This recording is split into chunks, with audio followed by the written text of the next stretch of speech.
పవన్ కళ్యాణ్ గారికి కోపం వచ్చింది. హీరో కార్తిక్ ప్రకాష్ రాజును తిట్టినటువంటి పవన్ కళ్యాణ్ సినీ పరిశ్రమకు స్ట్రాంగ్ వార్నింగ్ ఇచ్చారు. ఓ సినిమా ఫంక్షన్లో యాంకర్ ప్రశ్నకు లడ్డు టాపిక్ వద్దు, అది సెన్సిటివ్ అన్న కార్తిక్, లడ్డుతో జాగ్రత్త అంటూ ట్వీట్ వేసిన ప్రకాష్ రాజు, సెటైర్లు వేస్తారా అంటూ కార్తీ ప్రకాష్ రాజ్పై ఊగిపోయినటువంటి పవన్ కళ్యాణ్. సారీ చెప్పిన కార్తీ విదేశాల్లో షూటింగ్లో ఉన్నా వచ్చాక క్లారిటీ ఇస్తామని ప్రకాష్ రాజ్ కూడా చెప్పిండు. నిన్న పవన్ కళ్యాణ్ ఈ కార్యక్రమం చేస్తున్నాడు. అయితే ఇప్పుడు ఇందులో కొన్ని విషయాలు ఉన్నాయి. అసలు ఈ పవన్ కళ్యాణ్ చంద్రబాబు నాయుడు ఎందుకు ఈ డ్రామాలు చేస్తూ ఉన్నారు, ఎందుకు ఈ కథ నడిపిస్తూ ఉన్నారు అయ్యా అంటే అసలు కథ వేరే ఉన్నది. ఫస్ట్ వీళ్ళు మాట్లాడినటువంటి మాటలు, ఈ లడ్డు మీద కార్తీ ఏమన్నాడు ఒకసారి చూడండి అయ్యా. కార్తీ ఏమన్నాడు లడ్డు మీద? లడ్డు కావాలా నాయన, ఇంకో లడ్డు కావాలా నాయన? ఇప్పుడు లడ్డు గురించి మాట్లాడకూడదు, సెన్సిటివ్ టాపిక్, మనకు వద్దు అది. దాంట్లో తప్పే ఉంది చెప్పండి?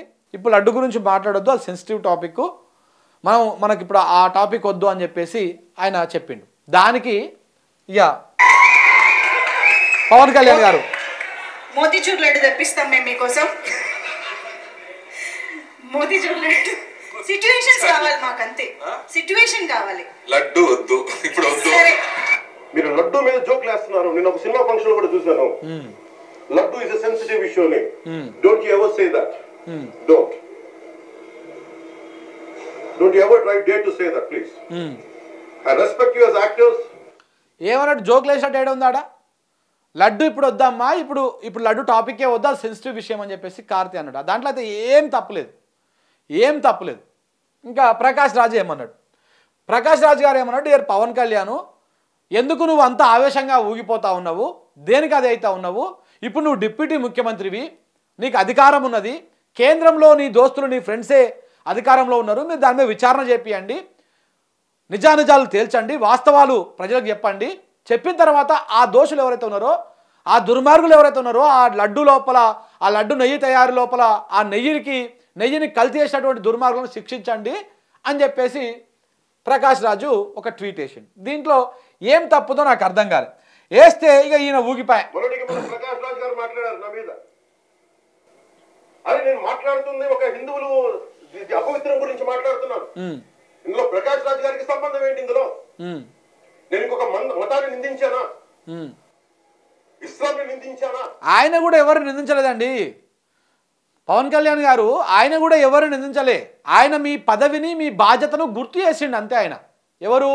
ప్రకాష్ రాజు కానీ వీళ్ళు ఏం చేసినట్టే గుర్తు చేసిరు నీకు. మీరు డిప్యూటీ ముఖ్యమంత్రి, మీరు ఎన్డీఏలో కీలకంగా ఉన్నారు. ఒకవేళ మీరు కనుక సపోర్ట్ చేయకపోతే, మీరు కనుక సపోర్ట్ చేయకుండా బయటికి వెళ్ళి వస్తే ఎన్డీఏ ప్రభుత్వమే కూలిపోతుంది, దేశంలో ప్రభుత్వమే కూలిపోతుంది. అలాంటి కీలకమైనటువంటి పొజిషన్లో ఉన్నారు మీరు, పైగా మీకు దోస్తులు. సో కాబట్టి మీరు ఆ లడ్డు వ్యవహారంలో కేంద్ర ప్రభుత్వము రాష్ట్ర ప్రభుత్వము కలిసి విచారణ చేసి దాంట్లో నిజానిజాలు నిగ్గుదేల్చి దోషులను శిక్షించండి అని చెప్పేసి ఆయన అడిగిండు. ఆయన కూడా ఎవరు నిందించలే, నిన్ను కూడా ఏమీ అనలే ఆయన, నువ్వు చేస్తున్న తప్పు అని కూడా అనలే ఆయన. మీ బాధ్యతను ఆయన గుర్తు చేసిండు. ఎందుకు మీకు అంత బాధ అవుతా ఉంది? మీరు ఏం చేయాలనో అది గుర్తు చేసిరు. మీరు ఆషామాషి ఒక పొలిటికల్ లీడరే కాదు, ఇప్పుడు ఒక రాష్ట్రానికి ఉప ముఖ్యమంత్రి తర్వాత అంత పెద్ద పొజిషన్లో మీరు ఉన్నారు. మీరు అంత పెద్ద పొజిషన్లో ఉండి మీరు ఆ పని చేయకుండా ఎందుకు ఇట్లా వచ్చి విద్వేషాలు రెచ్చగొడతా ఉన్నారు, హిందువుల విద్వేషాలు రెచ్చగొడతా ఉన్నారు అనేటువంటి విధంగా చాలామంది ప్రశ్నిస్తూ ఉన్నారు. దానికి ఈయన ప్రకాష్ రాజు మీద కౌంటర్. ఇక ప్రకాష్ రాజు కూడా ఊకుంటాడు, ఆయన కూడా చెప్పిండు. చూడండి. శ్రీ పవన్ కళ్యాణ్ గారు, నేను ఇప్పుడే మీ ప్రెస్ మీట్ ని చూశాను. నేను చెప్పింది ఏంటి, మీరు దాన్ని అపార్థం చేసుకుని తిప్పుతున్నది ఏంటి? నేను ఇప్పుడు విదేశాల్లో షూటింగ్లో ఉన్నాను. 30వ తారీఖు తర్వాత వచ్చి మీ ప్రతి మాటకి సమాధానం చెప్తాను.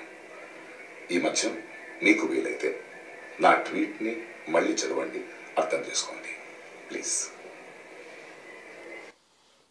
సో ఏమంటా ఉన్నాడు? నేను చెప్పింది ఏంది, మీరు అంటున్నది ఏంది, మీకు వీలైతే మళ్ళొక్కసారి ఆ ట్వీట్ను చదవండి, నేను 30వ తారీఖు తర్వాత వస్తా, విదేశాల్లో షూటింగ్లో ఉన్నా, అన్నింటికి రెస్పాండ్ అవుతా అని చెప్పేసి ఆయన చెప్పారు. అవసరమా? ఇవన్నీ అవసరమా?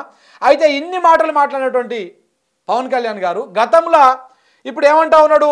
సంప్రోక్షణ కార్యక్రమాలు చేస్తూ ఉన్నాడు. అవన్నీ ఉన్నాయా బాబు సంప్రోక్షణ కార్యక్రమాలకు సంబంధించినవి?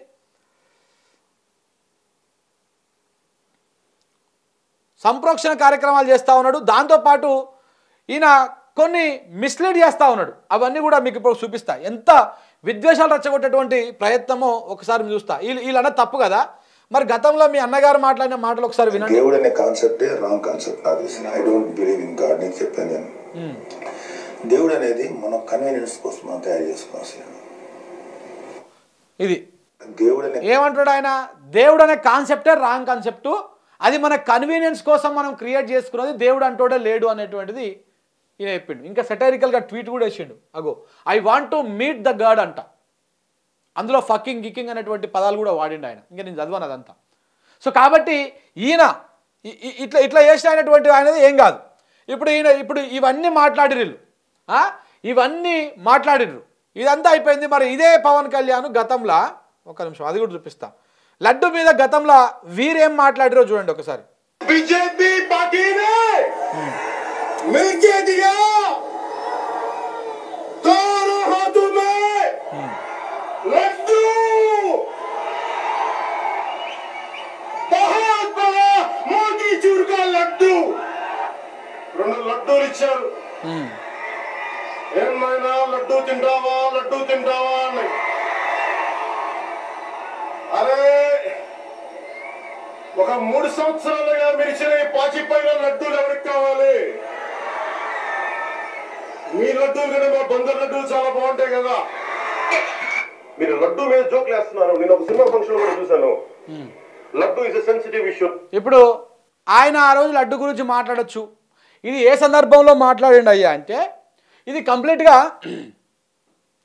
అప్పుడు ఏది స్పెషల్ స్టేటస్ ఇస్తా అని చెప్పి ఇయ్యకుండా మోసం చేస్తే ప్రధానమంత్రి మోడీ, వెంకయ్య నాయుడు, చంద్రబాబు నాయుడు అందరూ కలిసి వచ్చి మా చేతిలో పాచిపోయిన లడ్డూలు, తిరుపతి లడ్డూలు పెట్టిపోయారు అని చెప్పేసి ఆయన మాట్లాడినటువంటి సందర్భం ఇది.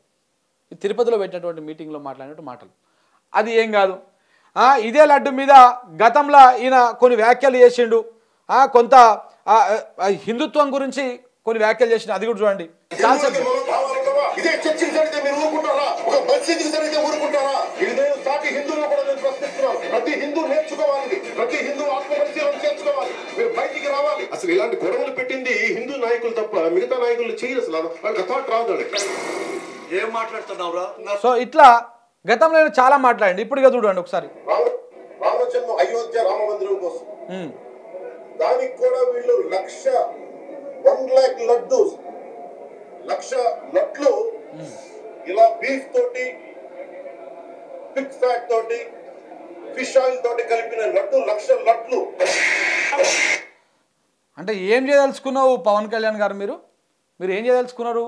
ఇప్పుడు హైదరాబాద్ మన ఏపీలోనే రగులుతుంది ఈ లడ్డు వ్యవహారము, దేశమంతా రగలాలే అని చెప్పేసి ఇప్పుడు మొత్తం దేశానికి మొత్తం అంటించేటువంటి ప్రయత్నం చేస్తూ ఉన్నాడు. ఈ ఆవు కొవ్వు నెయ్యితోటి లేకపోతే వీటితోటి ఈ కల్తీ అయినటువంటి నెయ్యితోటి తయారైన లడ్డూలు ఎక్కడికి పోయినాయి? అయోధ్యకు కూడా పోయినాయి అని చెప్పేసి నాకు కొత్త చర్చకు దారి చేసి ఒక మిస్లీడ్ చేసేటువంటి ప్రయత్నం. ఇది విద్వేషాలు రెచ్చగొట్టడం కాకపోతే ఏంటండి? మీరు గౌరవప్రదమైన ఒక పొజిషన్లో ఉండి హూందాగా ఉండి అలా ఉండాల్సినటువంటి వాళ్ళు మీరు ఇలా మొత్తం దేశం మొత్తాన్ని మీరు రెచ్చగొట్టేటువంటి విధంగా వ్యాఖ్యలు కాకపోతే ఏంటిది? ఇది ఎవరిని రెచ్చగొట్టడం కోసం, ఎవరి మనోభావాలు దెబ్బతీయడం కోసం మీరు ఇలా ఈ ప్రయత్నం చేస్తూ ఉన్నారు. 100% ఒకవేళ కల్తీ జరిగి ఉంటే 100% దాని మీద విచారణ జరగాలి. సిబిఐ ఎంక్వైరీ చేస్తారా, లేకపోతే ఒక సిట్టింగ్ జడ్జితోటి ఎంక్వైరీ చేస్తారా? చేసి దాంట్లో దోషులు కూడా తేల్చినాక 100% వాళ్ళ మీద శిక్ష వేయాలి. కానీ అవి ఏమి చేయకుండా మీరే ఇట్లా విద్వేషాలు రెచ్చగొట్టడం ఎంతవరకు కరెక్టు? మీరు నిన్న ఇంకొకటి చూపిస్తా మీకు. ఫోటోలకు ఫోజులు ఇస్తారా మీరు? ఇది చూడండి.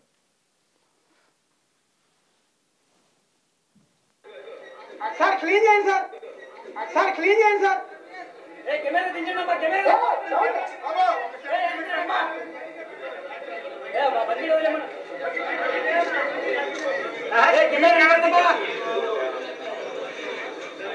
అదేదో ఫోటోల కోసం చేసినట్టుగా అనిపిస్తూ ఉంది.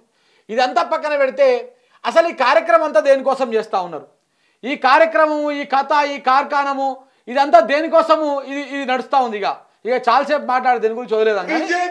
దేనికోసం చేస్తూ ఉన్నారు ఒక అటెన్షన్ డైవర్షన్ కోసం ఏపీ ప్రజలను కూడా సేమ్ తెలంగాణలో ఏ విధంగా అయితే అటెన్షన్ డైవర్షన్ స్కీములు జరుగుతూ ఉన్నాయో, ఒకటి బయటకు వచ్చే లోపల ఇంకొకటి ఎట్లయితే హైడ్రా పేరుతోటి ఒకటి, లేకపోతే ఇంకా దాని తరపుతో ఒకటి ఎట్లయితే బయటకు వచ్చి ఏ విధంగా అయితే అది చేస్తూ ఉంటారో, సేమ్ అలాగనే ఏపీలో కూడా ఒక డైవర్షన్ వ్యవహారం నడుస్తూ ఉంది.